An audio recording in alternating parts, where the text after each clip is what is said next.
علی بھائی اگلا سوال ہے کہ صحیح بخاری میں جو آیا ہے کہ نبی صلی اللہ علیہ وآلہ وسلم نے کئی مرتبہ خودکشی کی کوشش کی، کیا ایسی بات پیغمبر اسلام کے شایان شان صحیح معلوم ہوتی ہے؟ کیا ایسی روایت بیان کرنا صراحتاً گستاخی نہیں ہے؟ کیا آپ بھی علی بھائی ایسے آپ جیسے علماء بھی جو ہیں وہ عقل مند لوگ صحیح بخاری کا دفاع کریں گے؟ میں عالم نہیں سر، میں طالب علم ہوں، مہربانی کرو اتنا بڑا ٹائٹل نہ میرے ساتھ لگائیں، ویسے ہی یہ ٹائٹل جتنا جو ہے وہ خوشنما ہے وہ آپ کو پتہ ہے۔ بات یہ کہ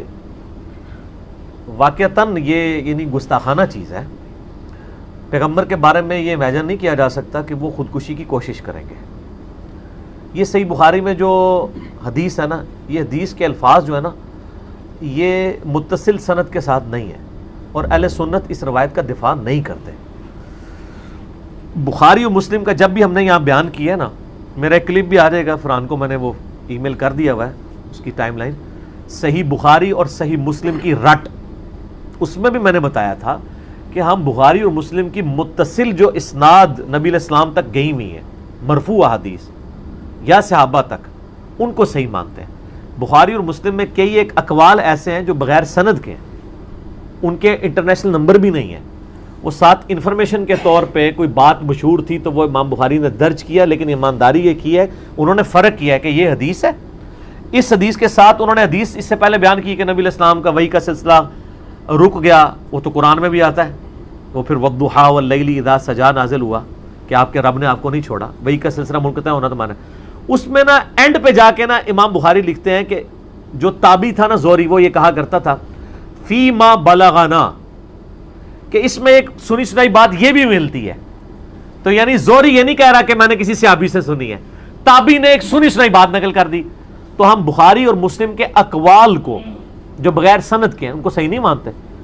نہ اہل حدیث صحیح مانتے ہیں نہ باقی لوگ مانتے ہیں۔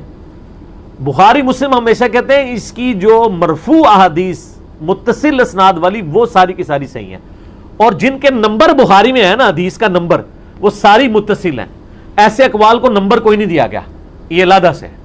بیچ میں نا انفارمیشن کے طور پہ درج ہے، اس کو ہم کنڈیم کرتے ہیں، اور یہ بلکہ ہمارے پرائم منسٹر صاحب نے بھی ایک دفعہ بیان کر دی تھی، عمران خان صاحب کے پیچھے سارے پڑھ گئے،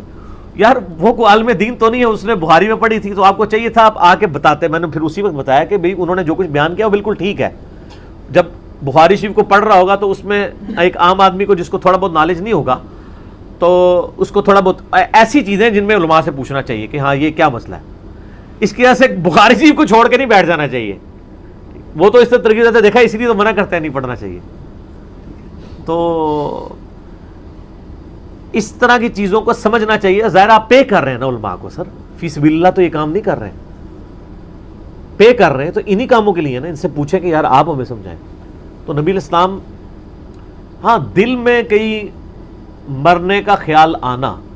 یہ کوئی عصمت انبیاء کے منافی نہیں ہے، اگر اتنی بات ہوتی نا تو وہ درست تھی، جیسا کہ سیدہ مریم کے بارے میں آتا ہے، حالانکہ ان کو جبرائیل نے بشارت دی تھی کہ آپ کے ہاں بیٹا ہوگا جس کو اللہ تعالیٰ نشانی بنائے گا، اس کے باوجود وہ کہتی ہے کاش میں مر کے مٹی ہو چکی ہوتی اس دن سے پہلے کہ یہ بچہ میں نے جنا، حالانکہ بچے کی جب پریگنینسی ٹھہری اسی وقت فرشتہ آ گیا تھا، اس کے بعد اللہ کے وعدے پہ تو ان کو یقین ہونا چاہیے، لیکن انسان ہے نا، انسان کو یہ تو ہوتا ہے یار میں اب پبلک کو فیس کیسے کروں گی، تو وہ بالکل ٹھیک تھا ان کا جذبہ، وہ تو پھر ان کو بعد میں چلا کہ بچے کو اللہ نے زبان دے دی، اتنا غیر معمولی واقعہ تو کسی کے ساتھ نہیں ہو سکتا، پھر ان کو تسلی ہو گئی۔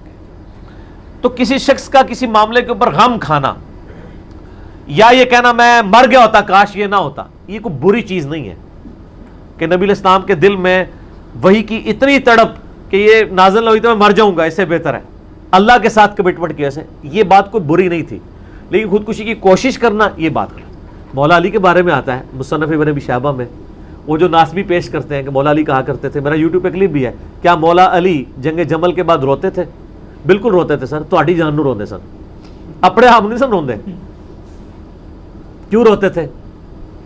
کہ سیدنا علی رضی اللہ تعالیٰ عنہ جنگ جمل میں اپنے مخالفین کی لاشیں بھی ان کو اٹھانی پڑ رہی تھی، اور مخالفین کون تھے؟ صحابہ کے بیٹے، اپنے لوگ، ان پہ بھی مولا علی گریا کرتے تھے کہ یار ان کو کدھر ورگلا کے لے آئے ہیں اور یہ لوگ مر گئے۔ تو حضرت حسن ابن علی کہتے ہیں کہ مولا علی کہا کرتے تھے کاش جنگ جمل سے 20 سال پہلے میں مر گیا ہوتا، اس کا یہ مطلب نہیں کہ یہ جنگ میں نے غلط لڑی ہے. وہ جنگوں کے اوپر تو نبی علیہ السلام کی بشارت تھی کہ میری بیوی پہ خوف کے کتے بھونکیں گے. تو سیدہ عائشہ کو بھی بعد میں پتہ چل گیا, مسند احمد میں حدیث ہے. سیدنا علی کی ایک خواہش تھی کہ کاش ایسا نہ ہوتا, مجھے اپنی زندگی میں یہ برے دن نہ دیکھنے پڑتے.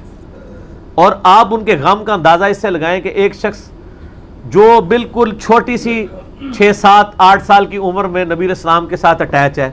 اس کی پوری پرورش نبی علیہ السلام کر رہے ہیں, جس کی ماں خدیجہ ہیں اس حوالے سے کہ پرورش کی ہے, اور اللہ نے دنیا میں ابو طالب کا بدلہ اتروا دیا. ابو طالب کی نے نبی علیہ السلام کی پرورش کی اور نبی علیہ السلام نے ابو طالب کے بیٹے کی پرورش کی, یہ اللہ نے بدلہ اتروایا. وہ شخص اسلام کو ایک چھوٹے سے شہر مکہ سے نکلتے ہوئے دیکھتا ہے, حتیٰ کہ رومن اور پرشین امپائر بھی گر جاتی ہیں, 3 براعظموں میں کوئی مسلمانوں کے مقابلے کا نہیں رہتا, اور پھر مسلمانوں پہ یہ افتاد آتی ہے کہ ان کی آپس کی خانہ جنگی شروع ہو جاتی ہے. تو وہ تو یہ غم کرے گا نا, کاش اس سے پہلے مجھے موت آتی. جس طرح سیدہ مریم کہتی تھی کاش یہ بچہ جننے سے پہلے میں مر گئی ہوتی. اس کا یہ قطعاً مقصد نہیں ہے کہ سیدہ مریم جو ہیں وہ جبرائیل کے اس وعدے پہ, اللہ کے اس وعدے پہ ایمان نہیں لاتی تھی. انسان کا یہ تقاضا ہے کہ انسان یہ ایسا کرتا ہے. حضرت زکریا نے کیا ہے. حضرت زکریا علیہ السلام نے دعا کیا, اللہ سورہ مریم میں میرے بال سفید ہو گئے ہیں, میں سوکھ کے لکڑی ہو چکا ہوں, میری بیوی بانجھ ہے, پھر بھی مجھے اولاد دے دے.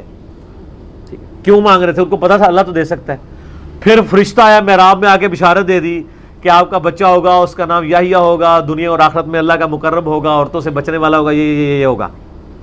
کام ختم ہو گیا. لیکن وہ فرشتے سے کیا کہتے ہیں, میرا بچہ کیسے ہوگا, میں تو بوڑھا ہوں, میری بیوی تو بانجھ ہے. اور سر یہ باتیں تو آپ پہلے بھی کر چکے تھے, ٹھیک ہے. لیکن انسان تو انسان ہے, انسان کچھ ظاہری اسباب, یار یہ کیسے ہوگا, ایک اللہ کے لیے کوئی مسئلہ ہے. تو پھر فرشتے نے کیا کہا کہ اللہ تعالیٰ نے فرمایا کہ اے زکریا ہم نے تو تجھے اس وقت پیدا کیا تھا جب تو کوئی شے نہیں تھا. تو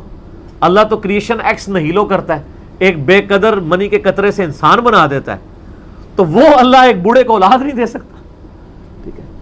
تو یہ میں آپ کو اس لیے بتا رہا ہوں کہ اس طرح کے واقعات کو لے کے بعض اوقات جو ہے نا وہ لوگ نیگیٹو رزلٹ نکالتے ہیں, لیکن وہی آپ کراس ایگزامپلس قرآن سے دیں نا,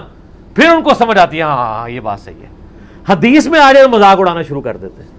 اور یہ منکرین حدیث کا ایک وہ دروازہ کھولنے کی کوشش کرتے ہیں. بیسیکلی منکرین حدیث نہیں ہوتے, وہ اپنے جو مخالف نظریات ہیں اس کو ماننے کے لیے تیار نہیں ہوتے,